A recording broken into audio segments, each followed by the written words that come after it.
new things. And what would you say would be the words that we have heard a lot this year? Engagement. Engagement is one, definitely. Trust. Communication. Trust. Trust was the one that really stood out for me, because it just came up a lot today. And I'm just really surprised at where you hear that word coming up again and again. So should we just have a quick look at what we did today? This is where we started. This was the group gathering in the morning with the 3 guys at the front, beginning to talk a little bit about what it was about. Weaving the day, and these were some of the answers you gave as to what you were expecting from the day. And any of those words stand out for you? Of course, it's about engagement. I love little questions like, what is the opposite of honest? I think the answer was silence. Is that right? Someone say that? Which is quite. I always find those little things which I hadn't thought of before. Those are the ones that fascinate us as artists, because you do a lot of like, okay, the same things are getting said again, which is quite off in our sleep. But anything that's slightly interesting is good. This one we measure to destruction. We call them organizations, but they are actually mechanizations. And everything seems to be mechanized and numbered and measured as if we were miles on a track or anything, you know what I'm talking about.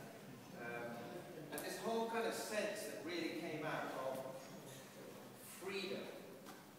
Freedom to be inspired, challenging preconceived ideas, which you did really quite well today, I thought. Didn't you? Do you feel that? Yeah. It's an interesting group. Is there anything that on there that you think I should mention? Nobody did get seriously hurt.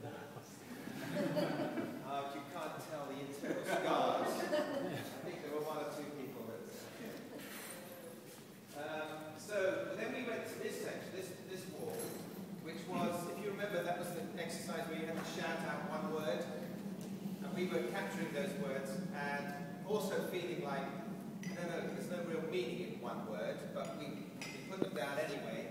But then we took the sheets off the tables and we found the meaning that was behind the word, or the context, a little bit of the context behind the words. And so this page got really rich. And again, trust came up, and fear came up really big, and freedom. And this, I think, was my favorite picture of the day so far. Freedom to express new ideas with confidence, and there's a kind of person with a paint roller in one hand and a paintbrush in the other hand, just like making a complete exhibition of themselves. So that was the kind of the feeling there. I like this word. Obviously, there was somebody in the room who just wanted to confuse Doug and said anti-disestablishmentarianism. But there was a kind of, this was the problem that we were all facing. That there was a disestablishment move in this room to get away from the established ways of doing things into a disestablishment way of doing things, but realizing that the enemy was those who were anti-disestablishmentarians. So we had right in the center there are the enemy, and here they are depicted, the command and control management. He looks sort of happy, but I don't think they are happy, personally. They're stuck in that role just as much as anybody else. But these little numbered people down there. This question, why do people resist treating people fairly as they would like to be treated themselves? And the answer, somebody said, was because they're scared. And they are, aren't they? We are scared because, are we? Are you? I mean, there was boldness in the room, but I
it might be very specific. And we don't have to have the same things for everyone. So actually treating your employees as if they were market segments could be a very... Is that new to you, by the way? I think It's widely practiced, that's for sure. it isn't. No, I don't think so. Okay. I think it could and should be. Yeah. All right. So I think that's quite an interesting way of... It comes back to that other thing, treat people as individuals, that came up quite a lot. Don't try and do this one blanket. Actually, segmentation is becoming increasingly common in workplace design. Oh, yeah. It's sort of deploying consultants quite early in the process to help with establishing different groupings who have different specific physical requirements of their workspace. So it is, and it's probably only the last few years really that started to happen, and that's really related to workspaces which are not the usual sort of one-to-one allocation of space, but those where people don't have their own allocated space and they share spaces on a sort of flexible basis, because it's much more difficult to provide a sort of one-size-fits-all solution. So there isn't any reason why that can't be deployed in other areas of the organisation and not just in relation to the physical workspace. Yeah, agree. The thing that I'm a bit worried about is the whole segmenting thing, because I'm aware that I fit into some kind of market segment myself, and I resist it. So if I was an employee and I was bunched together with 1,000 other people on my type, I might not find that really individual something, but anyway. You're a frightening group of people. 1,000 people is created, is it? We had that Really difficult so the customer. whole thing there, express sympathy. That was interesting. It is dangerous. This was the thing that came out from the group that wouldn't report to us. Dangerous to abstract the meaning from the context, and the whole opportunity I had to throw in about spares. It's quite good. And what to do? What can I do? Take time to think was one of the things that group did say. Take the time to think. And it's such a simple thing, isn't it? But it's something we tend not to do. We wait for instruction, or we read a book or something like that, but it's actually saying, stop and think. And you'll probably come up with some new solutions.